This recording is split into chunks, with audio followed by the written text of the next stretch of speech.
Shout out sa mga asawang overthinker dyan. At shout out sa iyo, Pilmar at Marilag. Kasalanan nyo to. Ang mahalin mo ay trabaho mo ha, hindi ka trabaho ha. Be, vlog tayo. Uy, busy eh. Subukan mo lang. Gusto ngayon ng Year at Best Next. Sinasabi ko sa'yo, baka may marilag ka dyan sa trabaho nyo ha.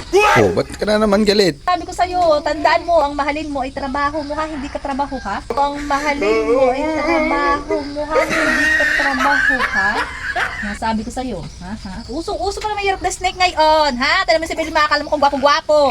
Pangit na ang lalaki, niloko pa si Ande. Aba, sinasabi ko sa'yo Melvin ha, sinasabi ko sa iyo talaga. Kung gusto mong, tatuang kita sa noo mo ng tutupor talaga. Kung gusto mong maging kwento talaga, gawin mo lang talaga. Tandaan mo lang, trabaho mamahalin, hindi ka trabaho. Alam mo be, ako'y loyal. Yan mo, bulit mo. Bahay trabaho lang ako. Kita mo Oo, kaya naman pala eh. gabing-gabi ka na nauwi. Ay, may marilag at best friend ka dyan talaga. Best friend kita. Kwento, ang magiging mo ha. Nasa